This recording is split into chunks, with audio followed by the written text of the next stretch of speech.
दोस्तों नमस्कार, आदाब, सत श्री अकाल। उर्मिलेश संवाद के इस कार्यक्रम में आपका बहुत-बहुत स्वागत है। मैं हूं उर्मिलेश। दोस्तों अपने देश में बहुत सारे नौजवानों को, किसानों को, मजदूरों को, छात्रों को, युवाओं को, अलग-अलग प्रोफेशन के लोगों को सिर्फ सत्ता की आलोचना या सत्ता से असहमति होने के कारण जेलों में जाना पड़ता है और उनकी रिहाई नहीं होती है। कई बार उन पर अनर्गल आरोप लग जाते हैं, झूठे आरोप लगा देते हैं लोग और वो फँसाए जाते हैं। लंबी-लंबी उनके लिए जेलों में इंतज़ार की लंबी रातें होती हैं। कई लोग 4-4 5-5 साल जेलों में रह जाते हैं और विचाराधीन कैदी हो रहते हैं। अभी हाल में दिल्ली के कई ऐसे लोगों को हमने देखा 2-3 साल के दौरान कि वो जेलों में हैं और उनको रिहाई नहीं उनकी मिल पा रही है, ज़मानत नहीं हो पा रही है। और बहुत मुश्किलात के साथ कभी घर में कुछ दुर्घटना या कोई बात हुई, तब उनको पैरोल मिलती है, वो भी 2 या 4 दिन के लिए या 5 दिन के लिए। लेकिन अपने देश में एक बाबा ऐसा है, उत्तर भारत में, बाबा राम रहीम, बलात्कार के आरोप में कन्विक्टेड, आरोपी नहीं है, कन्विक्टेड। हत्या के मामले में गंभीर मामले गंभीर मामले। लेकिन इसके बावजूद उसको 12-13 बार अब तक पैरोल या फरलो मिल चुका है। अभी जब मैं आपसे बात कर रहा हूं तो कुछ ही घंटे पहले उसको रोहतक जेल से मंगलवार की सुबह छोड़ा गया और रोहतक जेल से छोड़ने के बाद इस बार बाबा राम रहीम सीधे हरियाणा के सिरसा स्थित अपने अड्डे पे चले गए। वो अड्डा कहिए, आश्रम कहिए या उनका सदर मुकाम कहिए, वहां चला गया। अब तक उस पर पाबंदी थी कि वहां नहीं जाएगा। फरलो या पैरोल जब भी मिलेगी तो यूपी या आसपास के किसी और आश्रम में उसको रहना पड़ता था और किसी अड्डे को वो तलाश करता था। लेकिन इस बार सीधे उसके सदर मुकाम में उसको आसीन कर दिया गया है, ऐसा लगता है। और दोस्तों ये अजीब संजोग है कि जब भी उसको पैरोल या फरलो मिलती है, कोई न कोई हरियाणा, पंजाब, उत्तर प्रदेश या आसपास के दिल्ली या आसपास के इलाकों में कोई चुनाव चल रहा होता है। अब इसको आप संजोग कहिए या योजना कहिए। अब आप कल्पना कीजिए उस शहर में उसको भेज दिया गया, जहाँ उसने एक बहुत महत्वपूर्ण पत्रकार, देश के और हरियाणा के बहुत प्रसिद्ध और बहुत ही सम्मानित पत्रकार छत्रपति जी को, उनकी नृशंस हत्या हुई थी और उस हत्या का वो गंभीर उसकी भूमिका उसमें रही, जिस पर आप जानते हैं कि उस पर बहुत पूरे देश में रोष प्रकट किया पत्रकारों ने, आम लोगों ने, आम नागरिकों ने। तो ऐसे बाबा राम रहीम को फिर से मंगलवार को रिहा कर दिया गया। अब ये चिंताजनक बात तो ज़रूर है, लेकिन ये क्यों, कैसे हो रहा है और हरियाणा, पंजाब, उत्तर प्रदेश, दिल्ली हो, कहीं भी हो, लोगों की आलोचना के बावजूद, लोगों के रोष प्रकट करने के बावजूद सियासतदानों पर, शासन पर कोई असर नहीं पड़ता। संवैधानिक संस्थाओं पर कोई असर नहीं पड़ता।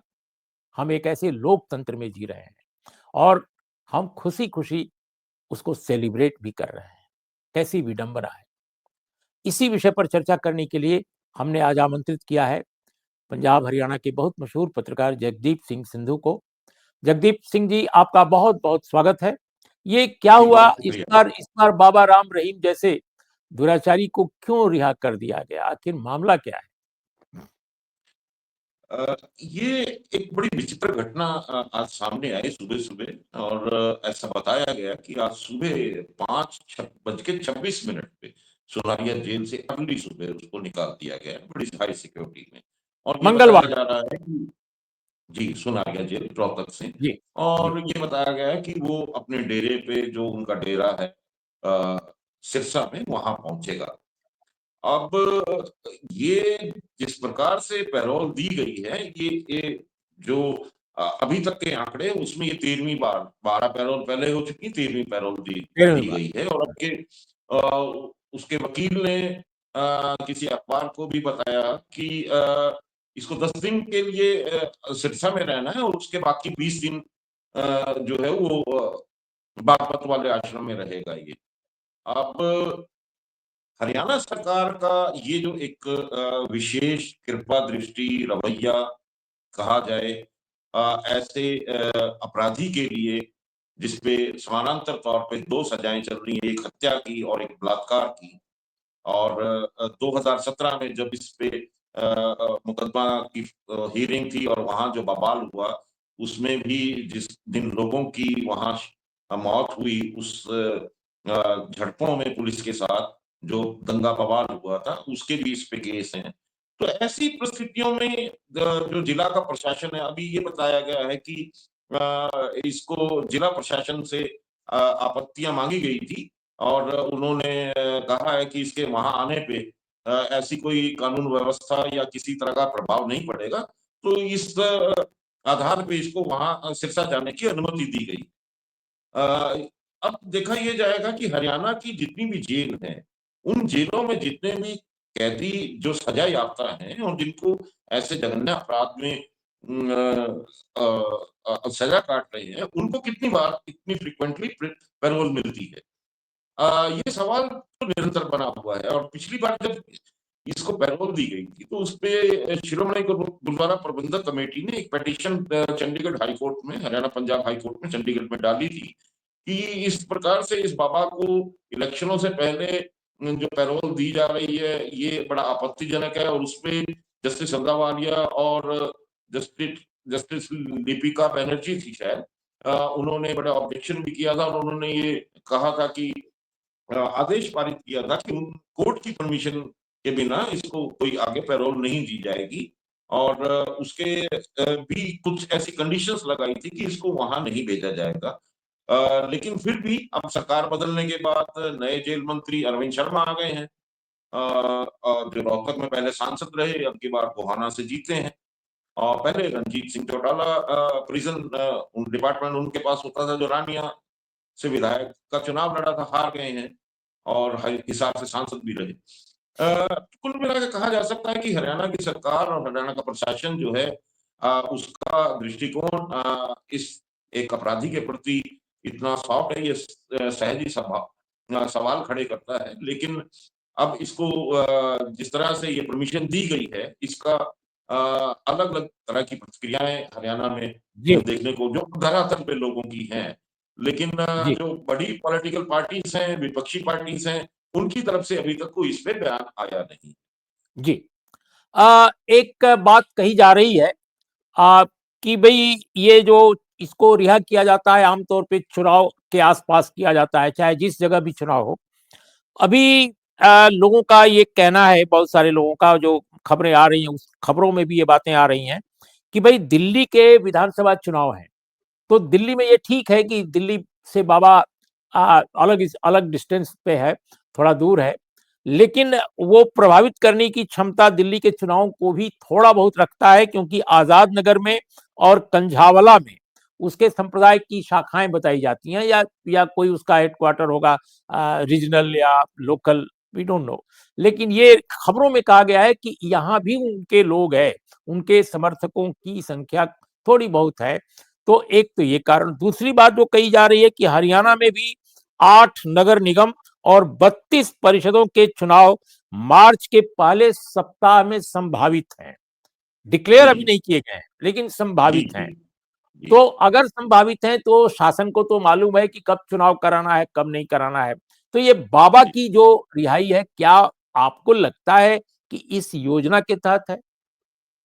जी, निश्चित तौर पे कहा जा सकता है क्योंकि बार-बार जब-जब पैरोल मिली है और उसमें कभी न कभी कोई न कोई चुनाव रहा है। हरियाणा का जो चुनाव था प्रदेश का चुनाव था उससे पहले भी हुआ है, लोकसभा चुनाव से पहले भी वो पैरोल मिली है। उससे पहले जब पंजाब का चुनाव था तब भी पैरोल की इसने बड़ी प्रयास किए थे। तो ये चुनाव से संबंधित 5-6 इंसिडेंट ऐसे हैं जिनको देखा जा सकता है और ये समझा जा सकता है कि ये इसी वक़्त में इसको पैरोल मिलती है और सबसे बड़ी बड़ी हैरानी की बात है कि पैरोल या फरलो जो भी मिला है, वो उसका जो वक़्फ़ा है, वो एक बड़ा लंबा है। वो 20 दिन का है, 15 दिन का जी, है, 30 दिन का है।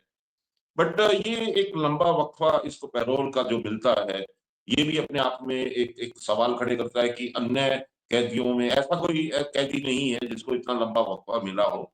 और मुझे लगता है कि इसमें अब सरकार से क्या सवाल किया जाए? सरकार जब कंसिडरेशन पिछले जब जेल मंत्री थे, उनसे कई बार पूछा पत्रकारों ने, तो उन्होंने कहा कि ये सारा जो अधिकार है, एक किसी भी कैदी का जो अधिकार है, उस जेल मैनुअल के अनुसार ही हम ये काम करते हैं।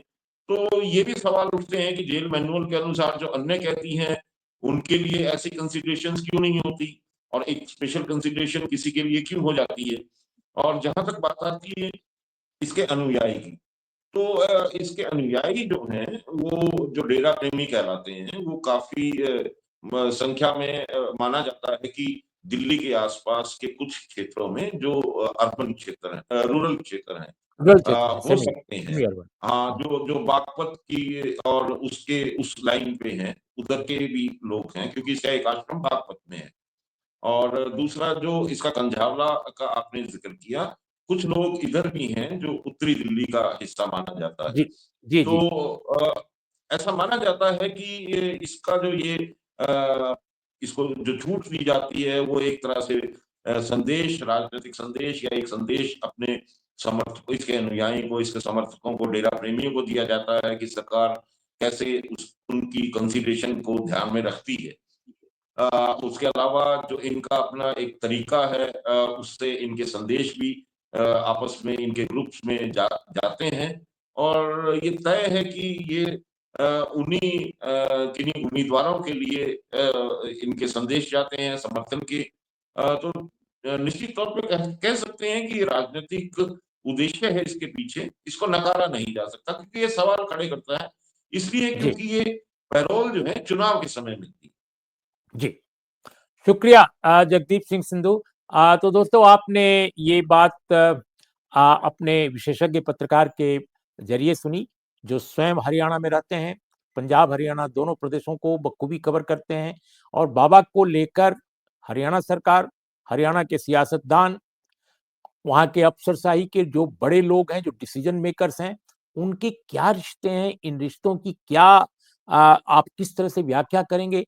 आई मीन बहुत ही हैरतअंगेज़ है कि आप जो जेन्युइन लोग हैं, 80-80 साल के लोग जेल में होते हैं, मरीज़ होते हैं, बीमार होते हैं, उनको नहीं मिलती पैरोल, उनको उनको ज़मानत नहीं मिल पाती, उनको फरलो नहीं मिल पाता, लेकिन इस बाबा को हमेशा मिलता है दोस्तों। तो ये चिंताजनक बात है। तो दोस्तों आज इसी टिप्पणी के साथ हाँ, आप कुछ कहना चाहते हैं? हाँ, मेरी अभी कुछ 1-2 हफ्ते पहले हरियाणा के एक पूर्व गृह मंत्री, पूर्व वित्त मंत्री से बात चर्चा हो रही थी। तो उन्होंने बताया था कि एक समय 1984-85 के समय में उनपे भी बड़ा राजनीतिक तरीके से ये प्रेमियों का और लोगों का दबाव आया था कि बाबा के यहाँ जाना चाहिए।